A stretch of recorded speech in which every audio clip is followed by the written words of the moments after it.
The Michigan Man Podcast, episode 130. No Denard, no offense. The Wolverines stumble in Lincoln and now prepare for a second week on the road.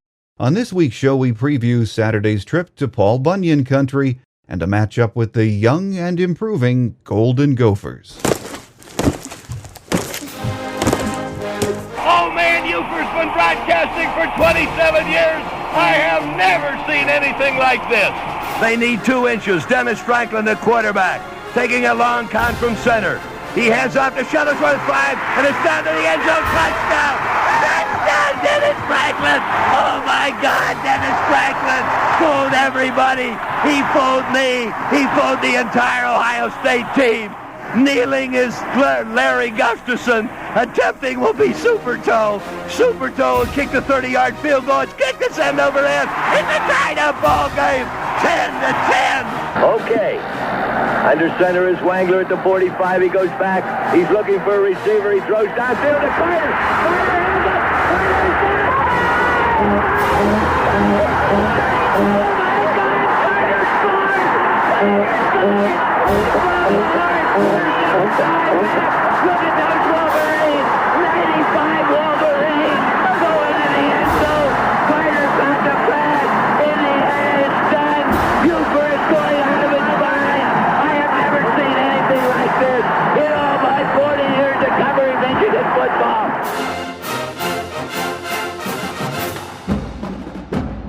This is the Michigan Man Podcast. On GBMW Go Blue Michigan Wolverine, for Wolverine fans from coast to coast.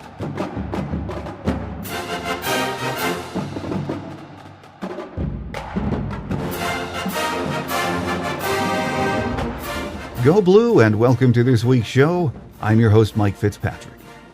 The Wolverines have no time to wallow in Saturday's misery. We are still tied for the division lead with 4 games to go with very little margin for error. Today we look ahead to another week on the road against a young and improving Golden Gopher team. On our visitor segment, we'll be joined by Mike Grimm, the radio play-by-play voice of Minnesota football on the Gopher Radio Network. After that, Michigan beat writer Kyle Meinke from MLive.com is back on Michigan Gameday with a few thoughts on Saturday's disaster and his take on this week's opponent, Minnesota. Before we get to that, let's start as we always do with my view from Section 17. Going into Saturday's game, I think most of us realized Michigan's game plan would probably be what we've seen the last 3 weeks. Try to get some yards between the tackles with Fitz, let Denard run the read option and keep him in his comfort zone, and throw sparingly, but just enough to keep the defense on their heels.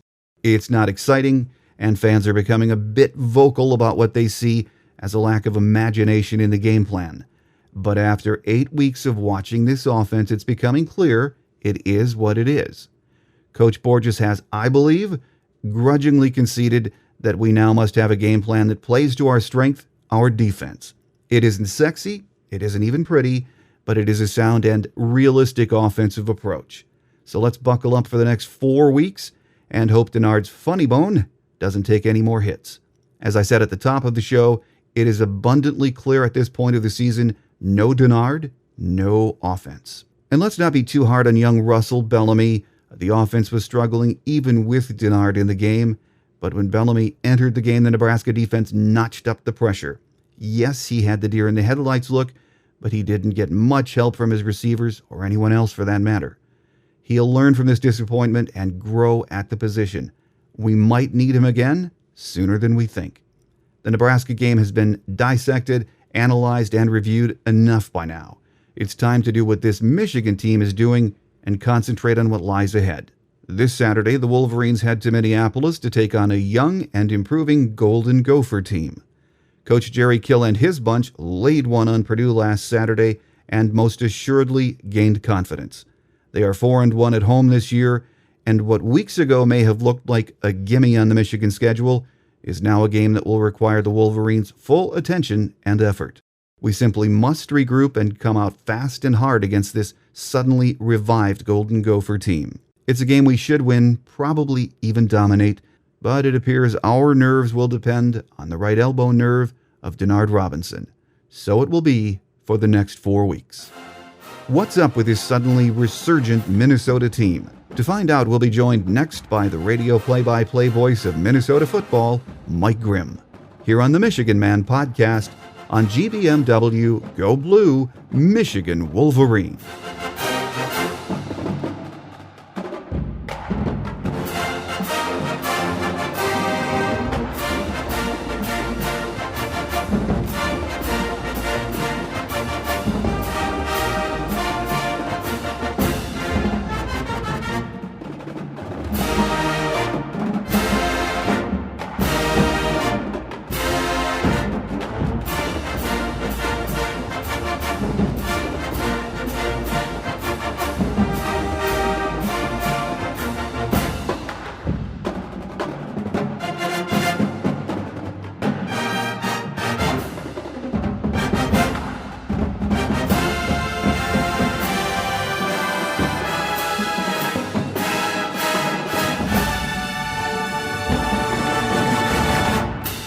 On our visitor segment today, we are joined by Mike Grimm, radio play-by-play voice for Minnesota football on the Gopher Radio Network. Mike, great to have you along today. Good to be with you, Mike. Thank you.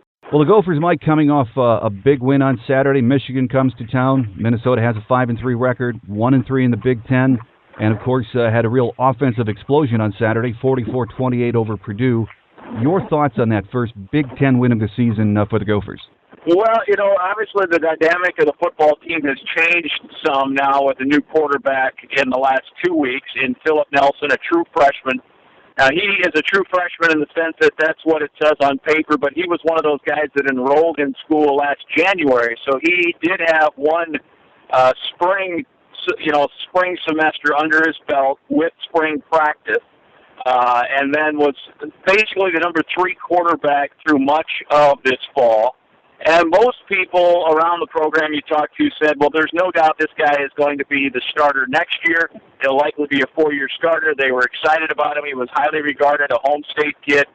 And due to injuries and struggles and everything else, I think finally the coaching staff said, to heck with it, let's see what we got in regard to a gamer. And he played pretty well in his debut against Wisconsin, given the circumstances. And I thought he played fantastic last week. And now it's a matter in this what have you done for me lately kind of world. What will he do this week against the Wolverines? Well, Mike, what difference does Philip Nelson, or what does he bring different to this offense? Well, I think he's probably a better pure passer. He's, Gray has and had a strong arm. There's no doubt he could fire a long ball. He could fire, laser beams. He had some accuracy issues at times. And frankly, Marquise's biggest issue is he just, even last year, could not stay healthy at quarterback. He's a big load. It takes more than one guy to bring him down, and that, he's taking a lot of hits. If he's tackled once, that means he's taken 4 or 5 hits in that one tackle. And for whatever reason, he just, with all the bumps and the bruises, could not stay healthy at quarterback. That was the case this year. Remember, he did not play in that game last year up in Ann Arbor either, when Minnesota needed something that day, and nothing was going right. So that as much as anything has probably been the case. I do think he's probably a more accurate passer, talking about the youngster now, Nelson. And I think, I don't know exactly how to phrase it, because certainly Gray could move. He was fast. He was strong. He was a great runner. That was his strength. But Nelson is more shifty, I guess. Nimble, maybe, is the better term. He's not as strong, he's not as elusive, so to speak, but he, at least in 2 games so far, has shown a knack for avoiding big contact and yet gaining some yards. He was the leading rusher for the team at Wisconsin, and was pretty good on the ground this past weekend as well. Well, sophomore Donnell Kirkwood helped him out Saturday, 134 yards. Freshman Roderick Williams also saw time, picked up his first career TD. It looks like Coach Kittle is getting a good look at the future with what appears to be some promising young talent in the backfield. Well, they have 12 seniors as all, Mike, on the entire football team, and not a lot of those guys are playing. So it's interesting because they were already young to start the season. I mean, they were already young, and they were planning on redshirting, 20-some guys. And I think as the season progressed, and there were some guys getting injured, and they didn't have a lot of depth. They were playing some guys that just shouldn't probably be on a Big Ten field on a consistent basis, and that's no knock on them. It just is what it is. And in the meantime, guys that were redshirting that were probably better players were sitting, in reserve. And I think finally the realization for the coaching staff was, hey, the next natural step for this program in year 2 for this Jerry Kill regime is to make a bowl game. And if we continue to sit by here and let some guys sit that are better players and not give ourselves a chance to make a bowl game, we'll be kicking ourselves. And then they also looked at it as, next year we're going to have another inexperienced team because all these guys they're playing won't play next year because these red shirts will be beating them out. So I think some of them thought we need to get some of these red shirts experience this year so we have some experience next year. So it's an interesting cycle and an interesting decision, and they've taken, I think, 4 or 5 red shirts off guys here in the last 3 weeks based on all of those factors. Mike, over on the defensive side of the ball, the Gophers have had trouble stopping the run this season, but there is some talent on that side of the ball. Senior linebacker Mike Rowlis, second in tackles, and defensive end D.L. Wilhite leads the team in sacks. So despite the struggles, there are some playmakers on that side of the ball for the Gophers, aren't there? Well, they're no doubt their strength is the secondary, which is an interesting thing here in Minnesota because the Golden Gopher secondary for years has been the brittle part of this defense. It has not been the strength. It is this year. There's no doubt about that. And, in fact, I thought that was one of the keys to the game against Purdue, particularly in the second quarter when Minnesota scored on eventually in that game, the Gophers scored on 7 straight possessions in one way, shape, or form, touchdown or field goal.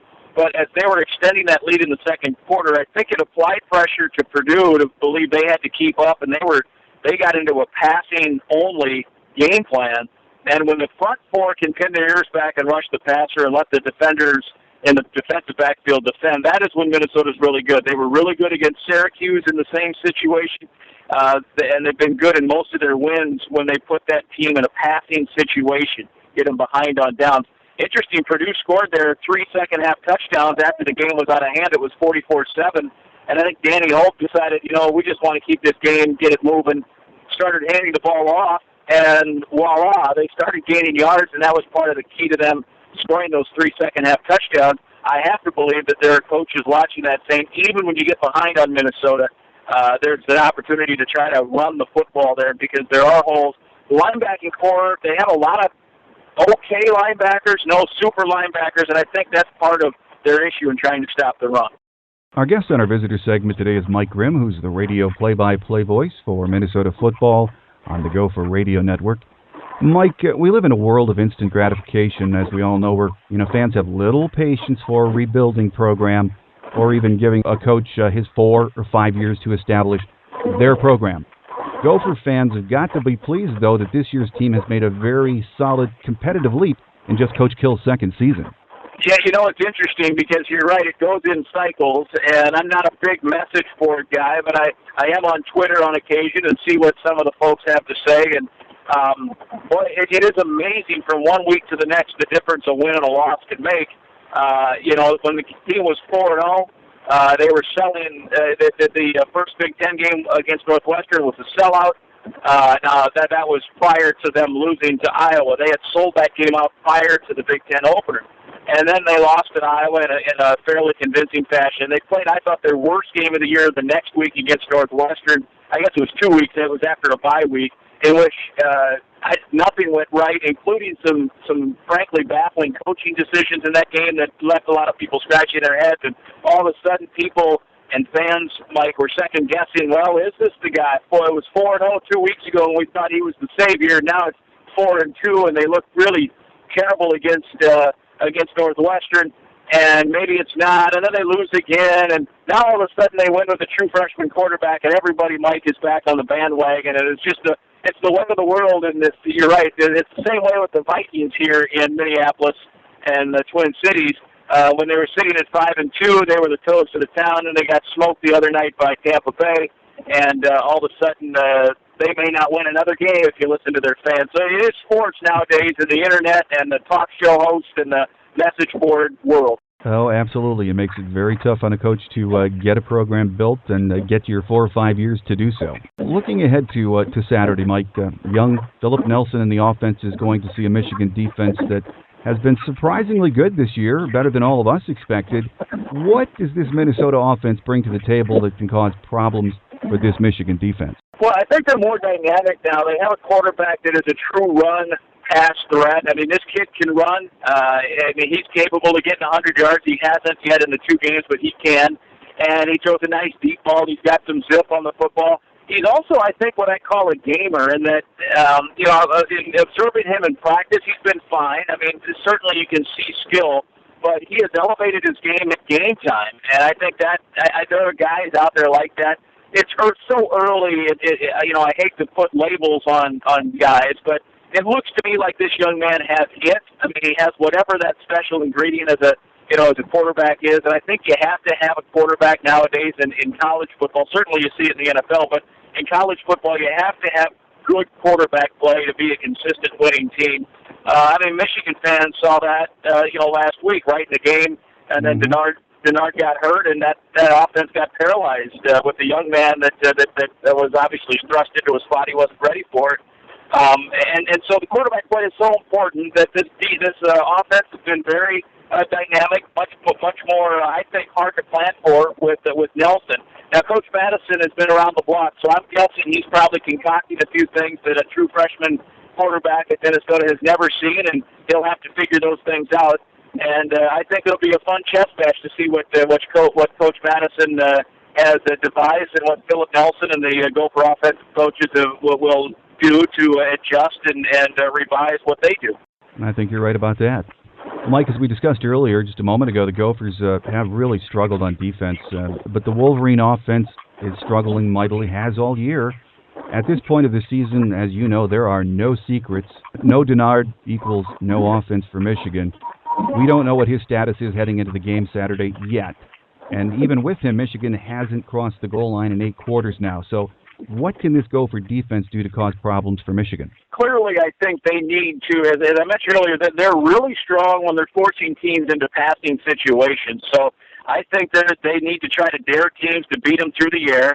And obviously, at least, in watching from afar and watching a man that I really have admired in Denard Robinson, it's apparent that his legs are his weapon. I mean, he can throw, and, he's made key throws at times over the course of his career, and he's had big passing games. But I think, by and large, the coaching staff on Saturday night, if they lose a game, I think they're going to say, well, I'm going to feel better if Denard beats me with his arm than his legs. And it's hard to plan either of those. So I think they're going to try to put, as best they can, Michigan into passing situations, force Denard to stay in the pocket, not get out and run, and give him a run-pass option. And by and large, I'm guessing Jerry Kill and his staff are going to bed every night, not to wish ill will on anybody, but to say if Denard can just hold off for one more week before he comes back, that'd be okay too. Well, it's going to be a big one.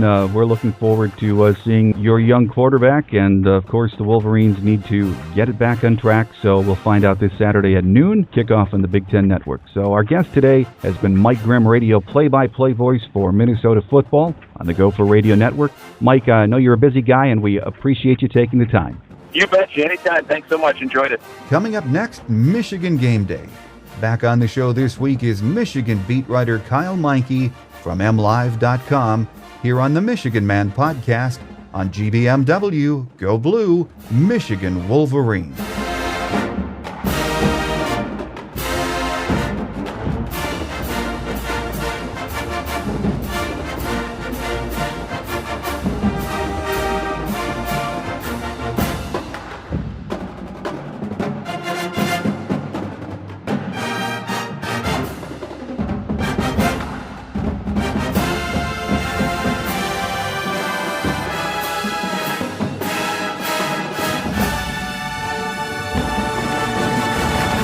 On Michigan Game Day today, Michigan beat writer Kyle Meinke. Kyle, great to have you back on the show. Mike, good to be back. Well, it was disappointing Saturday night, as we all know, 23-9, a very disheartening game for the Wolverines. So before we look ahead to Minnesota on Saturday, Kyle, let's just take a few minutes to get your thoughts on that loss. In your coverage Sunday on MLive.com, you posed the question, what if Denard hadn't gotten hurt late in the first half? I think we all agree it would have made a difference. But, realistically, the offense really was not firing on all cylinders even with him in there, was it? Yeah, that's absolutely right, Mike. And I posed that question of what if, because that's exactly what Michigan will be asking itself and fans and everyone of what could have happened in that game had Denard Robinson been healthy for the whole thing. But as you alluded to, when Denard left that game, Michigan hadn't scored a touchdown. It trailed in the game, and if you carry it back into the previous game against Michigan State, at that point when he left the game, Michigan had gone 6 quarters without scoring an offensive touchdown. So clearly the problems that we saw on Saturday against Nebraska they're becoming more deep-rooted than just who's at quarterback. And obviously you're better off with Denard Robinson back there. And Russell Bellamy looks like the backup who came in for Denard just had a very rough game. I mean, you couldn't have imagined a worse, real extended debut for a quarterback. That was an awful performance, and Michigan would have been better off with its most important offensive player. But this team has problems right now, and no matter who starts at quarterback next against Minnesota, Michigan has issues it has to sort out if it wants to have a strong finish in these final 4 games. Kyle, Brady said he never considered pulling Russell Bellamy on Saturday night, but you really had to feel for the kid because not only did he look overwhelmed, he just did not look ready for that type of situation, did he? Yeah, I think overwhelmed is the perfect word for it. He's a guy who has a skill set. He wouldn't be Michigan's backup quarterback if he didn't. I don't think they would have moved Devin Gardner to receiver this year if the coaches didn't like what they saw in Russell Bellamy. So he has skills. He's not Denard Robinson, but he can move an offense, and we've seen that before. I just think that he stepped into a big stage, the second largest crowd in the history of Memorial Stadium. Pretty raucous atmosphere, national television, divisional stakes on the line, and he just didn't look up to the moment. And Brady did say that he did never consider taking out Russell Bellamy, and I think that was in part because Devin Gardner is basically your only other alternative. I mean, they travel with Jack Kennedy, but he's a walk-on, and Devin Gardner has been taking most of his snaps, if not all of his snaps, at receiver in practice. And I don't think Brady felt it was fair to Devin Gardner to say, hey, you haven't played quarterback in a few weeks or a few months, whatever the case may be, but here you go against Nebraska, win it for us. And I don't think that would have been a fair position for him. I think Brady said, he put all the chips in the middle with Russell Bellamy and said, you're going to win us or lose us the game, and you're our guy. And obviously Michigan lost that game, and it didn't pan out. But I would expect that if Denard Robinson misses extended time, I have no idea if he will or not, but if he does, I think we'll see Devin Gardner. I don't know what we saw with Russell Bellamy. It's a guy who just doesn't look up to the moment at this time, and I think that if this is a multi-week thing, that I think the coaches will prepare accordingly through practice going to Devin Gardner. No touchdowns last week, Kyle, against Michigan State. They have the best defense in the conference, I think. I think most of us agree on that. But Nebraska has struggled stopping the run most of the season. They've been very inconsistent.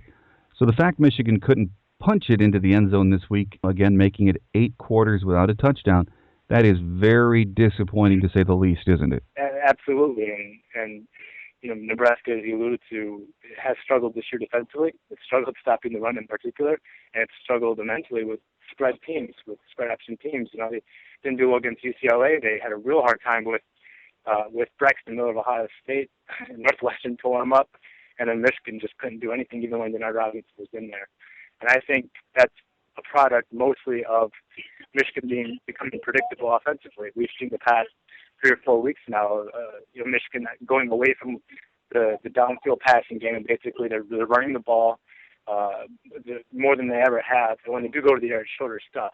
And so what you see a team like Nebraska does, a team that's not terribly gifted defensively, but if you know what's coming, it's a run, you can load the box and prepare for that run and take your chances outside because you think, well, he's not going to beat us with his arm. And we're going to take our chances up front, trying to stop that run. And that's what you saw Nebraska defensively challenged team do, and they had success with it. And I think we're going to see that going forward.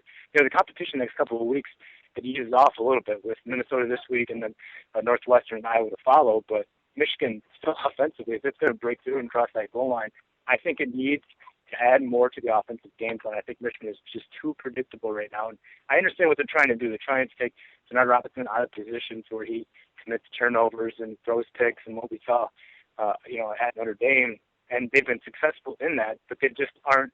They aren't doing enough offensively right now to win games, and they're relying way too much on that defense, which is super talented, if you can't score points, it's not going to do you much good.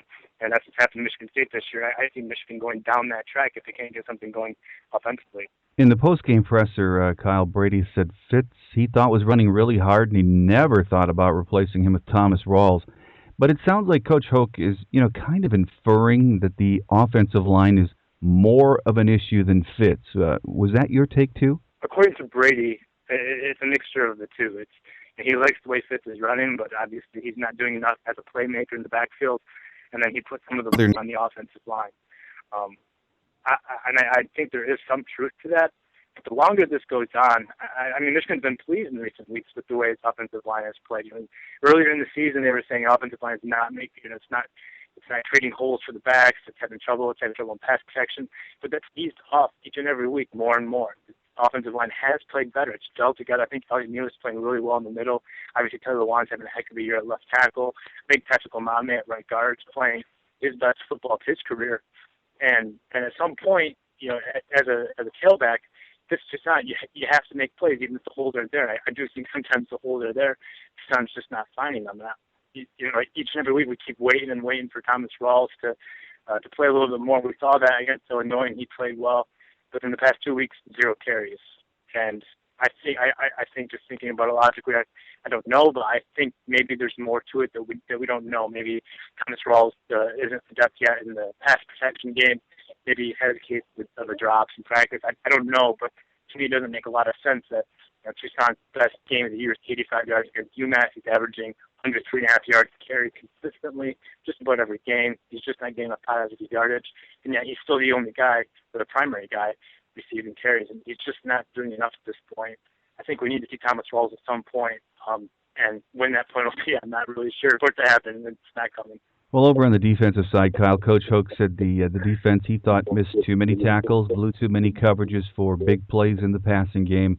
But, considering they were on the field for most of the second half, I thought they still hung tough, didn't you? I did. I thought they played really well. And in the first half, you saw that mixture of the offense moving the ball, especially on the ground when Denard was in the game, and then when the defense was on the field getting stops.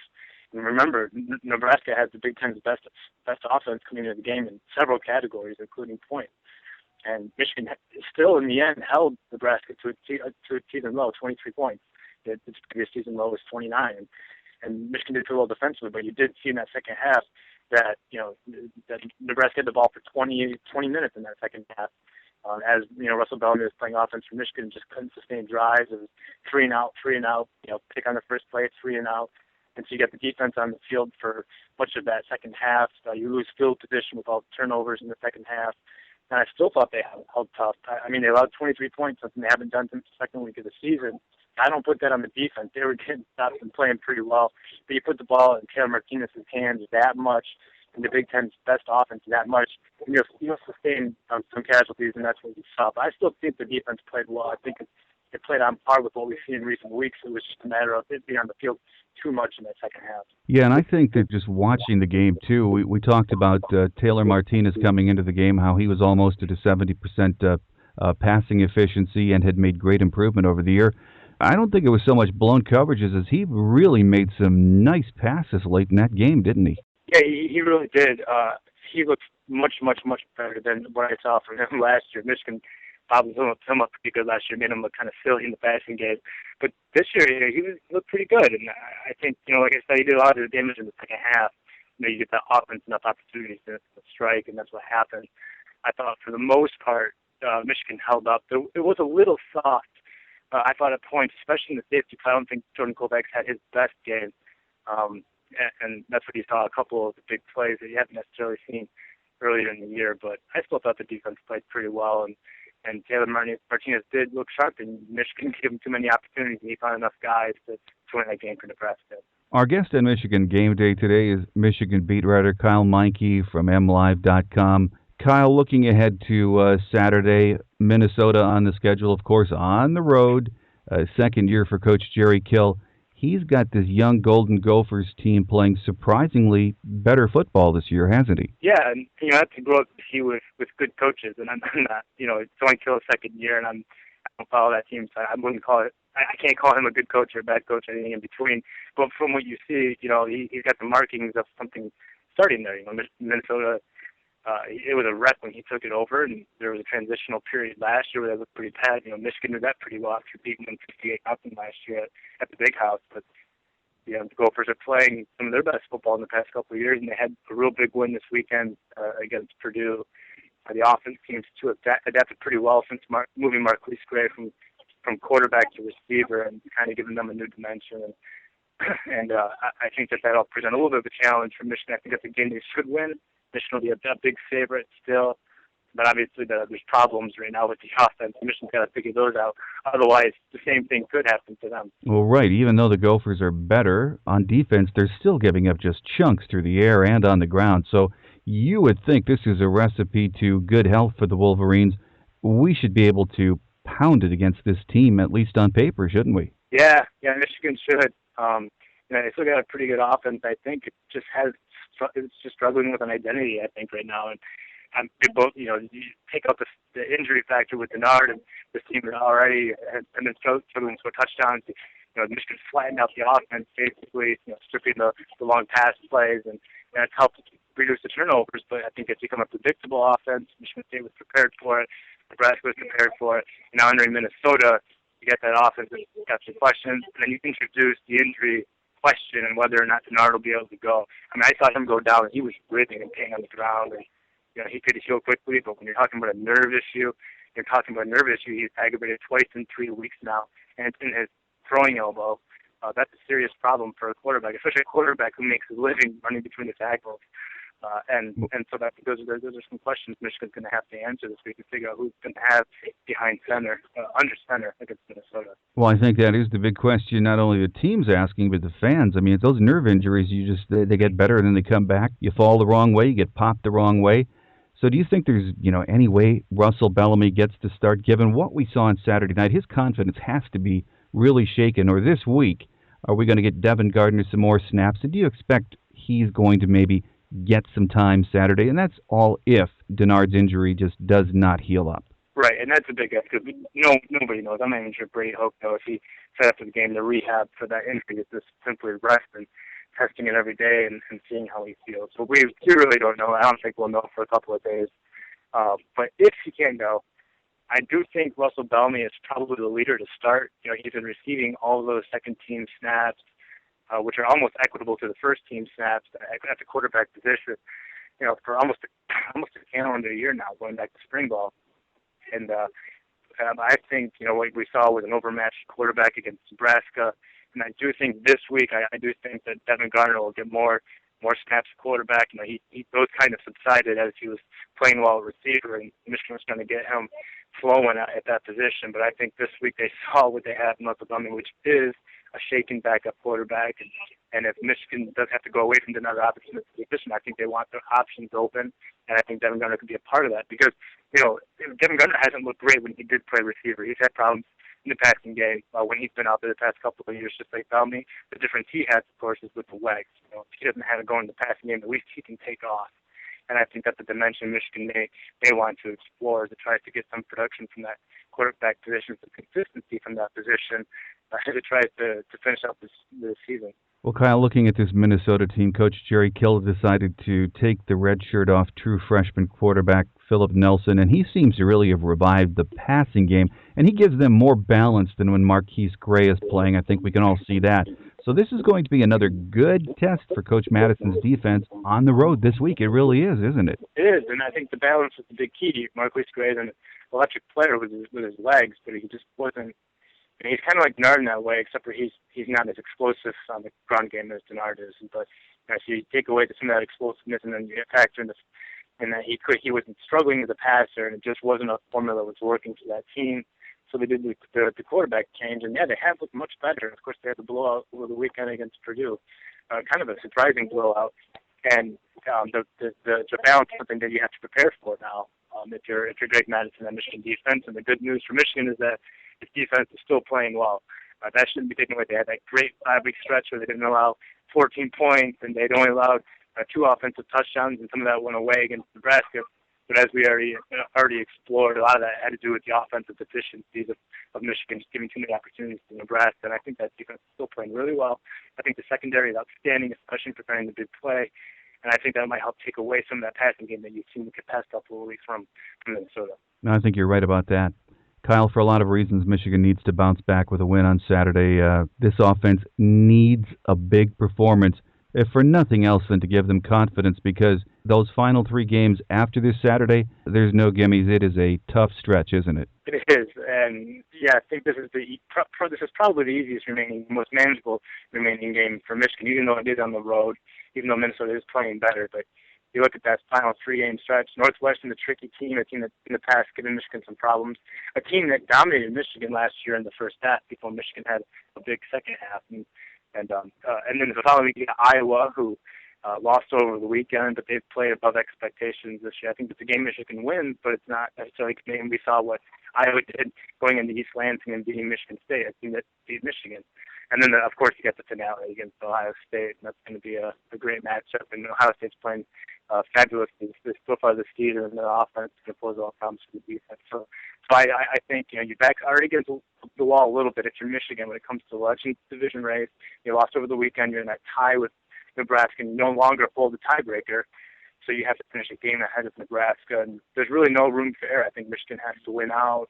And if you lose one game, I don't think they stand much of a chance of advancing to the Big Ten title game. And so all of that starts this week against Minnesota. Our guest today on our Michigan Game Day segment has been Michigan beat writer Kyle Meinke. As always, it's a pleasure to have you on the show, Kyle, from MLive.com. Thanks for joining us. Good to be here, Mike. Thanks for having me. Next, we wrap it up for another week with Wolverine Quick Hits here on the Michigan Man podcast on GBMW. Go Blue, Michigan Wolverine.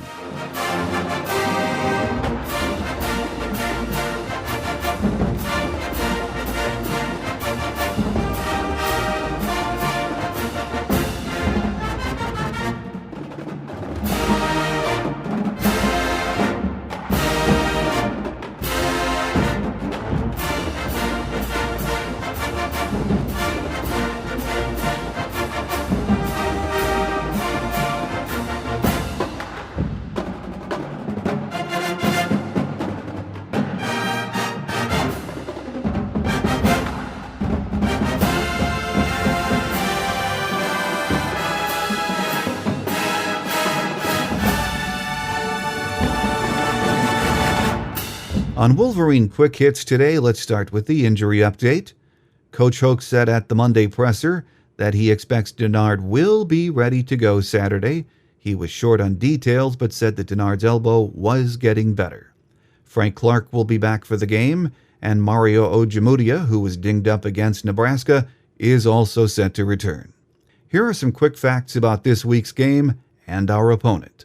Minnesota enters Saturday's game with a 5-3 record overall, 1-3 in the Big Ten. The Wolverines lead the series with 71 wins against 24 losses, and there have been 3 ties. Last year, Michigan shut out the Gophers 50-0 in Ann Arbor. Coach Jerry Kill is in his second year as head coach and sports an 8-12 record. Minnesota returned 16 starters from last year's team, 7 on offense, 6 on defense, and 3 special teams players. There are only 12 seniors on this year's team. Don't forget to become a member here at GBMW. Visit www.gbmwolverine.com and sign up for membership today. Benefits include email reminders when a story is published or a mailbag question is answered. You also need to become a member for full participation on our always interesting message board. As a member here on GBMW, you can also take part in our popular Monday Night Live chat with E-Rock Wolverine, Coach BT, Maze Man, Doc for Blue, World's Wolverine, and our hockey guru Jostmeister, especially now that hockey season is underway for the Wolverines. The Monday Night Live chat takes place at 8 p.m. Eastern Time, so check it out. Join GBMW today and get your daily fix of Maize and Blue news and conversation. Then each Wednesday, you can listen to the Michigan Man podcast. The show is now available as an Android app, which can be purchased from the Android App Store at Amazon.com. If you're an Apple person, you'll find our app in the Lips and Toolbox at the iTunes App Store. If you listen to the show on your Apple device, please take a minute to give us a review. It really does help a lot. Our listener lines are open 24/7 for your comments. If you'd like to have your Maize and Blue opinion heard, give us a call at 313-263-4842. Then leave an audio with your thoughts on this football season, the upcoming basketball season, hockey, recruiting, anything that's on your mind. Just give us your name, tell us where you're calling from, and then give us your 2 cents worth. If you'd rather send us an email, our address is themichiganmanpodcast@yahoo.com.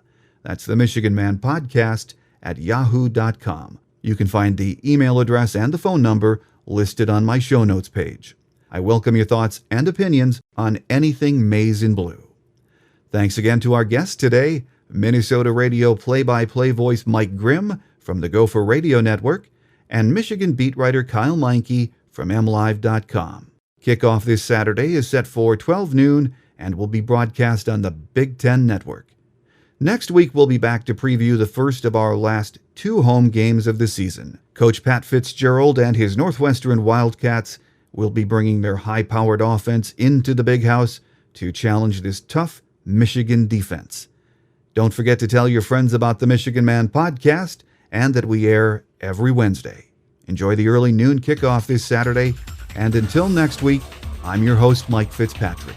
Take care, and as always, until we meet again, Go Blue. Thanks for listening to the Michigan Man podcast on GBMW Go Blue Michigan Wolverine. You can find us on the web at www.gbmwolverine.com. That's www.gbmwolverine.com. For audio posts or other fan feedback, please call our listener line at 313-263-4842. That's 313-263-4842. Email fan feedback to the Michigan Man Podcast at yahoo.com.